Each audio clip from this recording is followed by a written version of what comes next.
Do you know why it's so hard for you to achieve your goals or break new habits and establish new ones? It's your brain.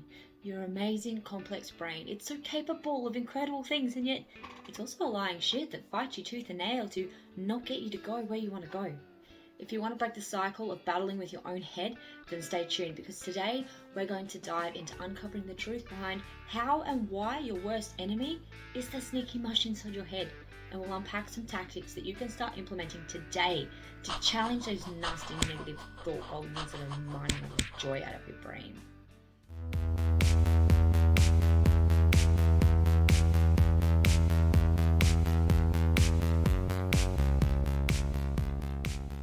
Hi there, beautiful souls. Welcome to the Conscious Connection Show, where we believe that becoming the best version of ourselves is the ultimate gift that we can give to the next generation. I am your host and your friendly neighborhood self-help guru, Helen. I am a mother, special needs educator, psychology student, small business owner and writer. I wear a lot of hats, and every one of them helps provide the knowledge and the skills to help me with my mission in life, which is to make the world a better place for the next generation, one healed soul at a time. Now, before we get into it, I'd just like to apologise if there's a little bit of a scurrying feet, the odd meow here and there in the background. I've just recently got 2 new kittens who apparently need to be in my recording area at all times, otherwise they are meowing at my door. So if you hear a little scurry or you hear a little meow, that is them joining us on our show today. Now, without further fluff and stuff, we're going to whip off those metaphorical towels, expose those budgie smugglers and the yellow polka dot bikinis that you know you're wearing, and we're going to dive right into the wonderful world of self-development through becoming your ultimate conscious self. So, if you've clicked on this episode, I'm guessing it's because you're having a hard time battling with the thoughts inside your own head. Negative thoughts and beliefs can hold us back from so much, make us feel stuck and impact our overall well-being. The thing is, most of the time we don't even realize that we're thinking a certain way because it's so ingrained in our internal wiring. We just automatically think and feel the way that life has trained us to think and feel. But it doesn't have to be that way. As crazy as it may seem, you do actually hold control over your brain. Now get your head around this brain twister. You control your brain, and your brain controls the way you feel. But you have to learn to use your brain to control your brain in order to control the way you feel. Are you lost? It's actually funny to think about it like this, because your brain seems to have so much control over you, right? But you are your brain, which means you're deciding what to think and feel, even when it's automatic. Let me unscramble that for you and explain what I mean. When thoughts are subconscious and automatic and are conditioned to be that way from external influence into your life, such as people who have treated you poorly and adverse circumstances, every moment that you choose to continue to think and feel a certain way, you are choosing it. You see, your brain wants to operate automatically most of the time, and some studies have actually shown that we're really on average working from our conscious brain around 5% of the day. And that means that the rest of the time we're running on autopilot or from habitual programming. So if you're feeling really stuck, if you're depressed, you're struggling, you're broke, slave to your habits, and under the thumb of the domineering, berating self-defamation that's inside your own head, then you need to make a choice to work to change it. And change starts now, today, listening to this episode and understanding not just how to do this, but why you've struggled in the past. Basically, most people do want to change their negative thoughts and quit bad habits. They want to get out of bad situations and change their lives for the better when they're not happy or content with where they are, but they either don't know how to, or when they try and things don't work, they don't stick, what happens? They just automatically assume they're broken, they're too damaged to change, they don't have the capabilities to do the thing, or whatever else that sneaky little brain creeps in to tell them. The problem is not with you. You do have the ability to change. And it's not just a motivational pep talk to just say to you. It's scientifically proven that at no matter what age or whatever IQ or whatever, unless you have some kind of serious brain injury, you can rewire your brain to create new habits and new thought patterns. Some do it quicker and easier than others because they have less friction, and some take longer and more effort because they're fighting against decades of struggle and trauma and depression and anxiety and other brain health struggles like ADHD. It is possible, and while a bunch of people out there are like, it's so easy, you just gotta blah blah blah, or tell you some quick fix program or hack or miracle solution will help, in a lot of cases it is just actually hard.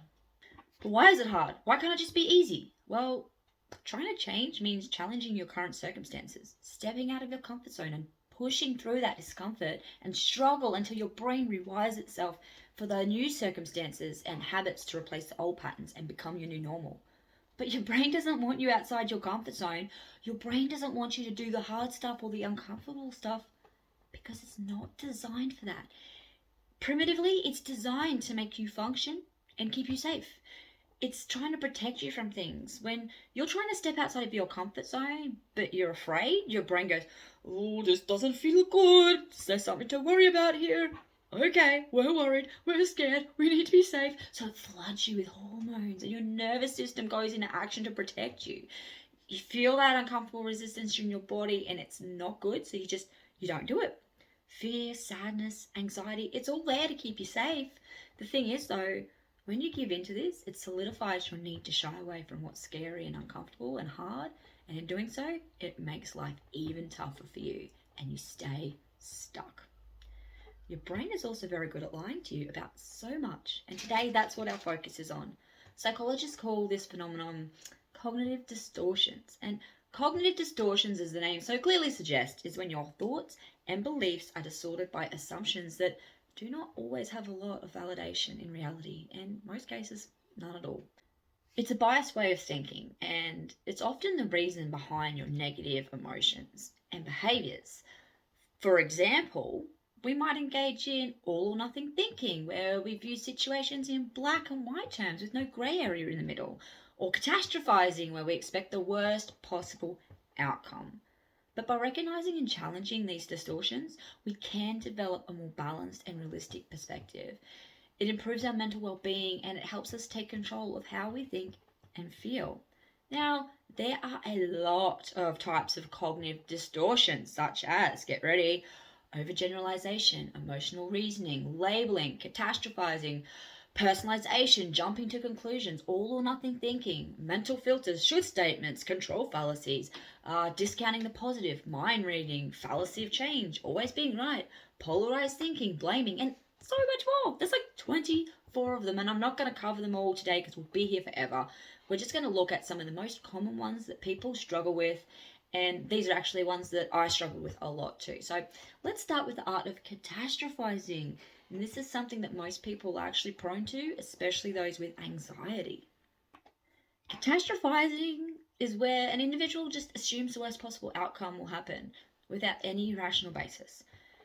This thought pattern magnifies small problems into significant crisis, leading to excessive anxiety and fear. It's like turning a tiny little molehill into Mount Everest in your mind. Imagine spilling your coffee on your shirt and you immediately think, oh, great, now my boss is going to see it and they're going to think that I'm a slob and then I'm going to get fired. I'm going to end up living under a bridge with my coffee-stained shirt as my only possession. It's as if your brain has a flair for drama and just loves creating blockbuster disaster movies out of every little mishap. And so I'm not talking about getting wound up over serious things, but just the way you might overreact to small situations, believing you're cursed and everything's always going wrong. And that leads me to the next common cognitive distortion, which is a killer for positivity and significantly is responsible for keeping you stuck in detrimental loops, and that is discounting the positive. Discounting the positive is like having a mental bouncer in your brain that refuses to let any good vibes into your brain's exclusive club. It's just there like, oh no, sorry, only misery and negative Nellies allowed in here. You can't come in here with that Larry good vibes t-shirt on. There's a strict dress code of dreary grey only. For example, you might get some kind of award or recognition, and instead of celebrating, you think, oh, that was just luck. Anyone could have done that. Or you receive a compliment and immediately dismiss it. Oh, they're just being nice. They don't really mean it. More commonly, it's the subtle skill of focusing only on the negative things in your day and your life and ignoring everything else that's going well to be grateful for in favor of wallowing in the stress and the chaos. It's as if your mind has this knack for turning golden moments into dull, unremarkable ones. But once again, this is an automatic trick your brain does to keep you in a comfort zone, which is living in the life that you know. Even if it seems bleak and dreary, it does this because cognitively and subconsciously, there's comfort in your misery because your brain would rather, deal with the dreary devil that it knows than the uncomfortable situations of change that it doesn't know. The next cognitive distortion is one that a lot of people with anxiety and depression struggle with, and it stems from trauma and unmet needs in childhood. It's the mind reading distortion. This is when you assume that you know what other people are thinking and feeling. More often than not, you're assuming they're thinking and feeling negative things about you. Mind reading is like being convinced that you've suddenly developed telepathic superpowers, but instead of using them for good, you're just only tuning into negative thoughts. You assume you know exactly what others are thinking. Oh, my friend didn't reply to my text right away. Did I do something wrong? Do they even like me at all? They must secretly hate me. But the thing is, and you need to realise this, most people aren't thinking about you at all. And you absolutely can never know what a person truly thinks and feels unless they tell you. And even then, it might not be the truth. So there's no point doing your head in over what other people think and feel because it's none of your business. And it's something you don't have any control over ever. And besides, it's not their thoughts and feelings that govern your life. It's yours, all right? It's not the opinions of Jenny and Carl in the gossip department at work that really matter, okay? So unless you're Professor X, you probably don't have this mind-reading ability, and it's just that sneaky, twisted brain of yours trying to screw with you again. So maybe just, give the people the benefit of the doubt and turn off that imaginary mind-reading device, okay? Next, we're going to look at one that might ruffle a few feathers, and if this is one that you struggle with, I'm sure you'll defend your reasoning. Just as I used to being someone who was so defensive against everything all the time, I get it, okay? People get defensive about things that don't sit well with them due to experiencing adverse experience in life when they've been made to feel constantly in the wrong. When people experience abuse at the hands of others, it creates a sense that they are wrong, that they are bad, everything is their fault. And even if on the surface you don't think that way, underneath the subconscious pathways in your brain are causing you to think and feel in ways that reflect that very thought, and you get defensive about a lot of things. So this is one of them, and it's the cognitive distortion of blaming. Blaming is a cognitive distortion where you pin all responsibility for your problems on someone else or something else, turning them into the villain of your life story. It's like having a personal scapegoat on standby for every single mishap. Like, I missed the deadline for my assignment on my work project because someone else didn't remind me, or I'm unhappy because my partner didn't make dinner, or whatever it is. This distortion can also turn inward. It makes you blame yourself for things that are just beyond your control. It's a lose-lose game either way, and no one wins. This little kitty has come to tell you all about cognitive distortions. Thanks, kitty. So recognizing when you're playing the blame game allows you to take a step back, see situations more clearly, and take ownership of your own role. It paves the way for healthier relationships and personal growth. And while it's absolutely true that some situations arise because of the actions of others, and you may have been or still are being mistreated by someone, which causes negative feelings and influences the way things happen, at the end of the day, you always have control over how you react to a situation and who you choose to keep in your life. And yes, I know some situations are harder than others. I know some people are in bad and dangerous situations and are so broken by the abuse and the trauma that it just seems like there's no way out. And I'm not doing a blame the victim thing here, okay? But even they most likely have a way out. And people do escape from those situations. I've seen it.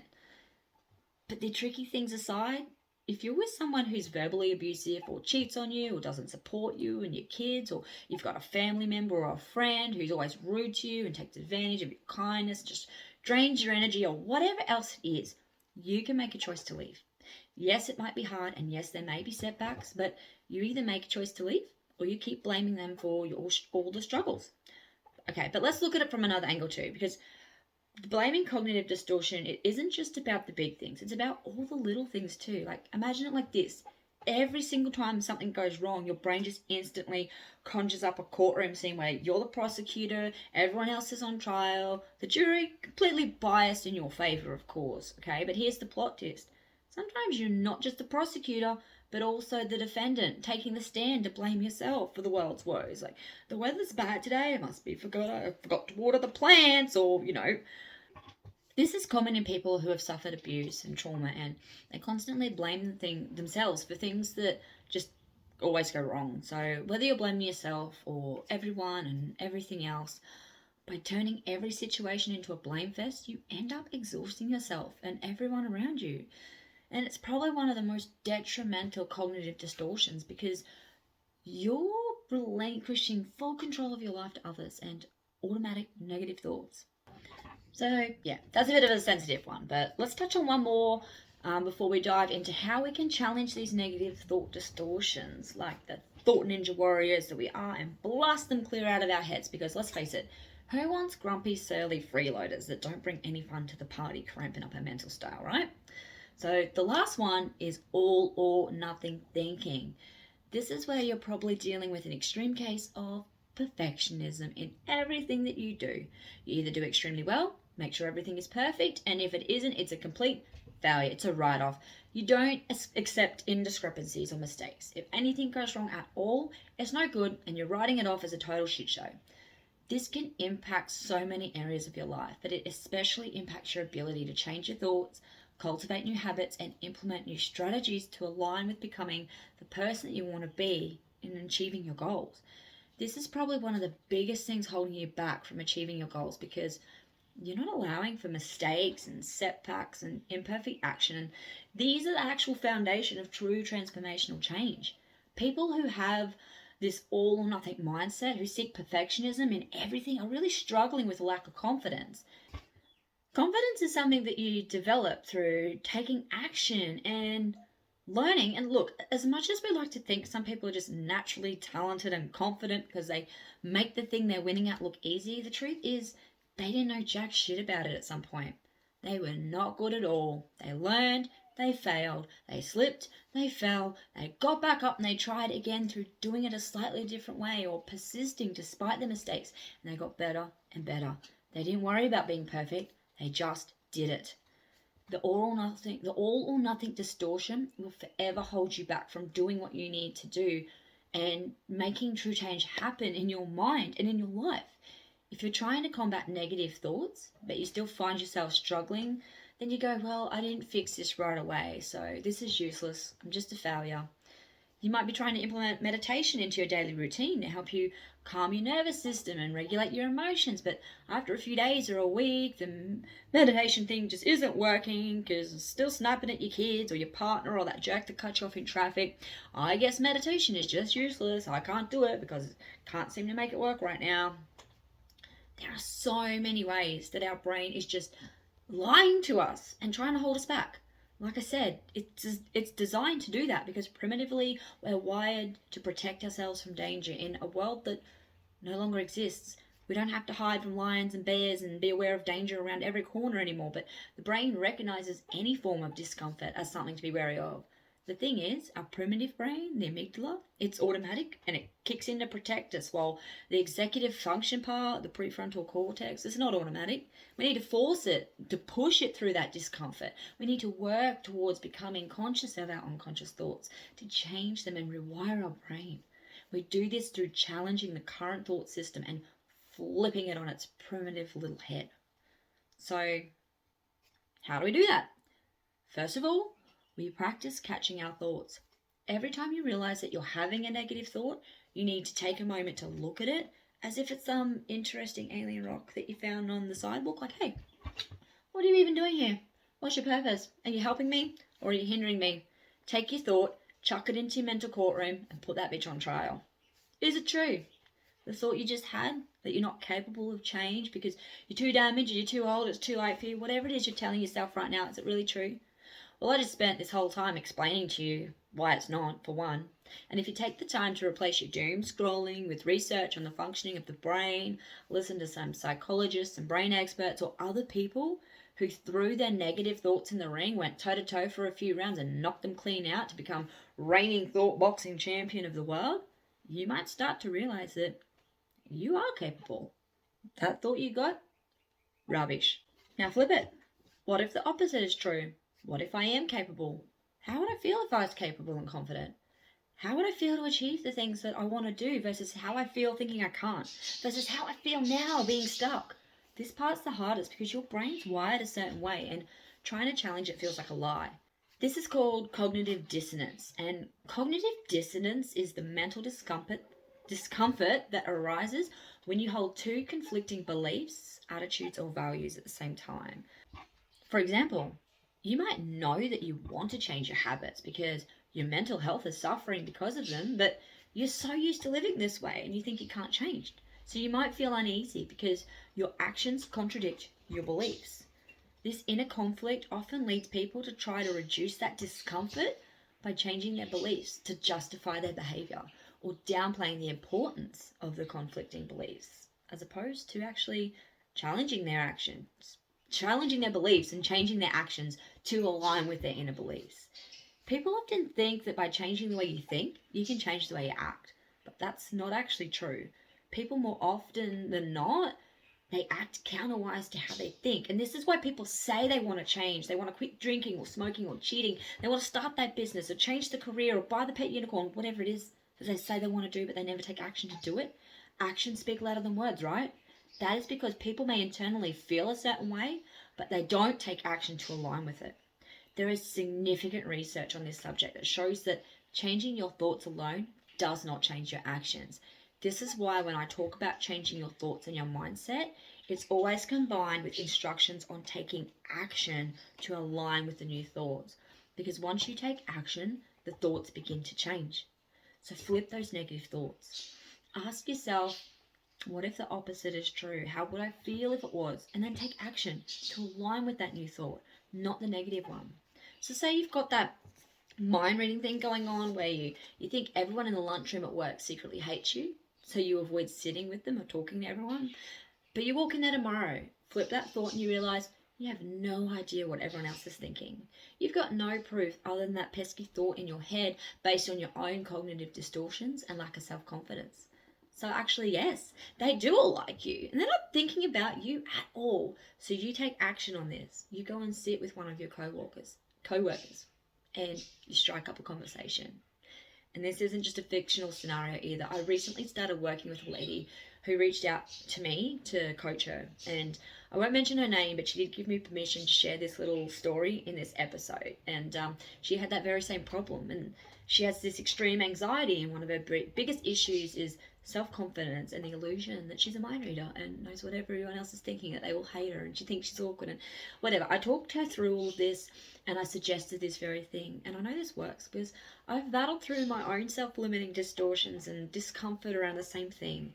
But yeah, so she did it and she calls me after work and she's like, I did what you suggested, even though I felt like a complete idiot and that you were wrong and I was right and I'd be shunned and come back to you like I told you so. But the lady she started to talk to, who she'd worked with for years, as they wrapped up their chat to go back to work, she said, I'm so glad that we finally got to have a chat because I just always assumed that you didn't like me, but we really get along well. And that's what we call self-fulfilling prophecy in the psychology world, where your thoughts create a scenario and your actions solidify it into reality. You see, that other woman didn't not like her, but she'd never interacted with my client because she just assumed that my client didn't like her because my client's thoughts were they don't like me, so I won't interact with them because that feels uncomfortable, which in turn portrayed the appearance that she didn't like them, that she didn't want anything to do with them. So they didn't have anything to do with them. They didn't make an effort. It wasn't because they didn't like her. It was because they were assuming, they were mind reading, thinking she didn't like them. So you see, That's what I mean by self-fulfilling prophecy. Sometimes your thoughts are creating scenarios and you are acting on them, which is actually creating your situation. And that comes back to the whole thought action loop, where your thoughts create your feelings make you act in a certain way, your actions create your situation and your reality, and then that situation and reality makes you think and feel and act a certain way. It's a great big ridiculous cycle that people get stuck in negative ways. And that's what this is all about. It's getting out of that cycle, getting out of that loop, challenging those thoughts, changing your actions to change that cycle that you are stuck in, that you need to get out of in order to change your life in crazy impactful ways. So, yeah, I wonder, what cognitive distortions are you battling with? What sneaky little untrue things is your brain whispering into your subconscious to control your life and prevent you from taking action to live the life that you're meant to live? Because while our brains may primitively be trying to protect us, they're not wired for the world that we live in now. The world that we live in is full of opportunities and potential and possibilities to learn and grow and evolve far beyond the hunter-gatherer default settings.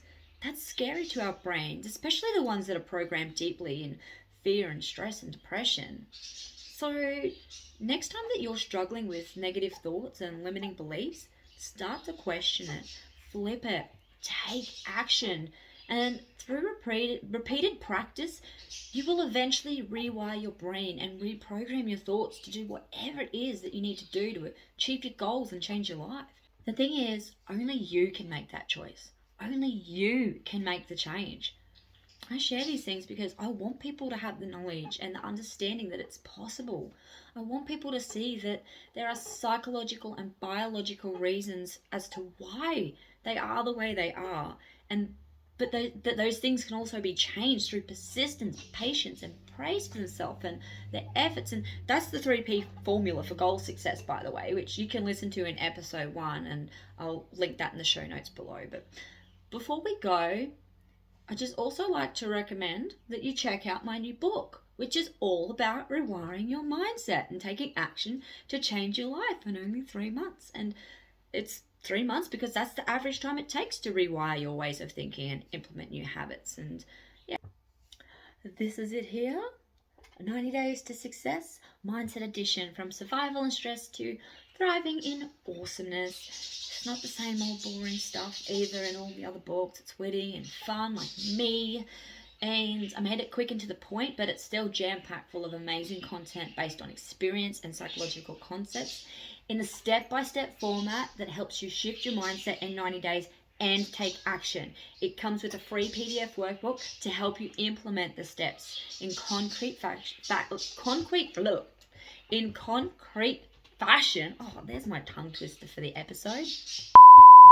It helps you implement the steps in concrete fashion to take action, because like I said, it's the action that changes your mind, not your mind that changes your actions. All right? So, anyways, there you have it. That's the secret behind why and how your brain is your own worst enemy, and some strategies for challenging those negative thought gremlins and flipping them to take control of your mind, which takes control of your life. So thanks for being here and for helping me in my mission to change the world one beautiful soul at a time. I hope you found what you're looking for in this episode, and that you find my content beneficial, inspiring, and downright witty and awesome like you and I both are. And if you did, hit the like button, subscribe. It helps not only me and my channel, but it also gets content out there to others in need of it. So please leave a review on Spotify, share the love in whatever way possible, and don't forget to leave a comment. Let me know what your biggest takeaway from the episode was, and what's something that you really struggle with that you might need some extra help on for me to share some more about in the future. So yeah, peace, love, warm fuzzies, and all that, but most of all, take care of you, because you're worth it, and I love you. And the kittens love you too. This is common with people that have suffered abuse and trauma, and they constantly blame themselves for every little thing that goes wrong. Because that other woman didn't actually